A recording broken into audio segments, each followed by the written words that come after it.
So here we are at our first stoplight, and we're already in downtown, well, southern portion of downtown Seattle.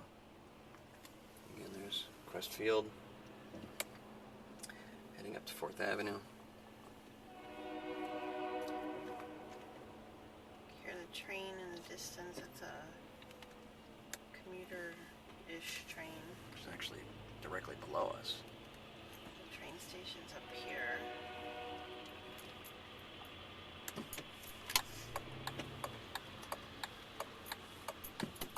Surprisingly, no pedestrians, so I'm good to go.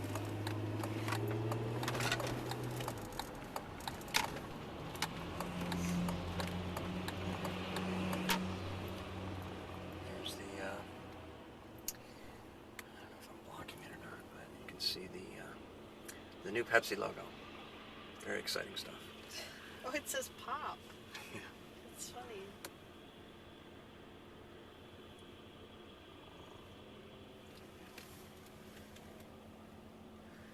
Just kind of waiting for the traffic lights.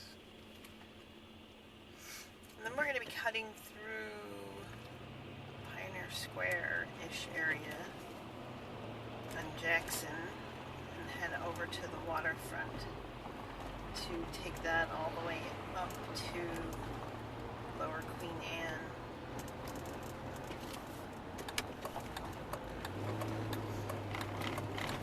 Catch the screen.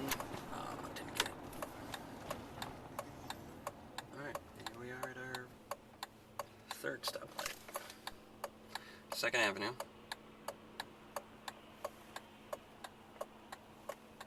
Still kind of busy for 9 See o'clock. the Space Needle up ahead. Oh yeah, straight ahead, straight through the city, Through the fog. through the fog. You can see the Space Needle. So this part's getting kind of boring for anybody watching this, and for that I apologize.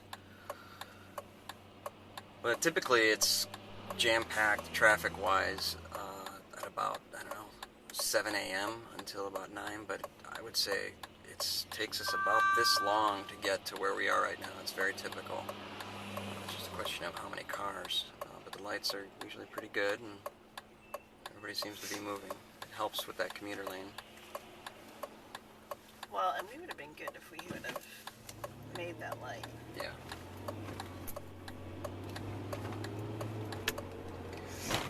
So here we are, 2nd Avenue, heading west. Traffic coming up, traffic construction.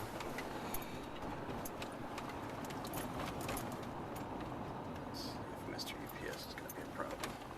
No, good to go. Good job. Let's make the screen.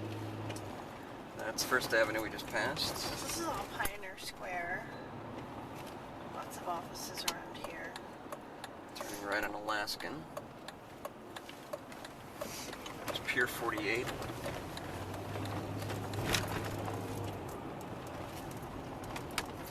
We're underneath the viaduct right now, which is getting quite a bit of controversy as far as what's to be done with it. And Here's the ferry building coming up on the left.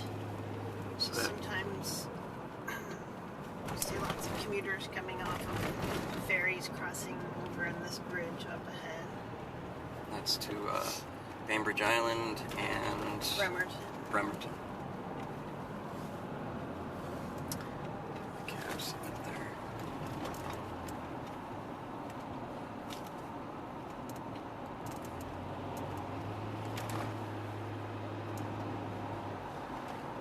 We're still making pretty good time, considering those other stops.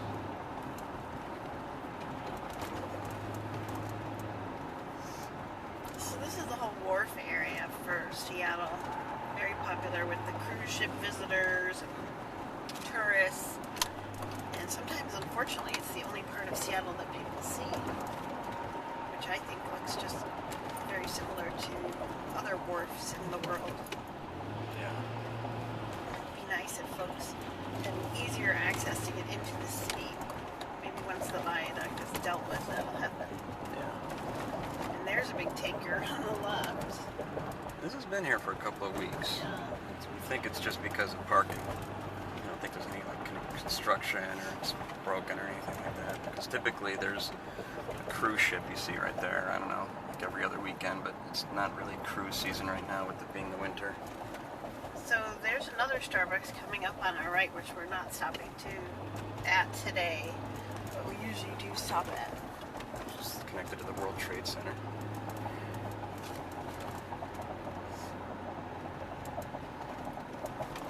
And then coming on your left is the famous Edgewater Hotel, which we had the good fortune to stay at one night, and we learned that the Beatles stayed there once.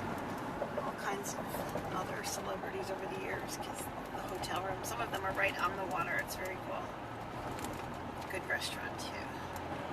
And then this is the Victoria Clipper on the left, the Port of Seattle. That's what you can take up to Victoria, Canada. And here we are at the end of Alaskan. The Sculpture Park. Sculpture Park, part of Seattle Art Museum, and that is going to conclude our trip because we're going to stop for Starbucks. Hope you enjoyed the little tour, and you have a good day. Thanks.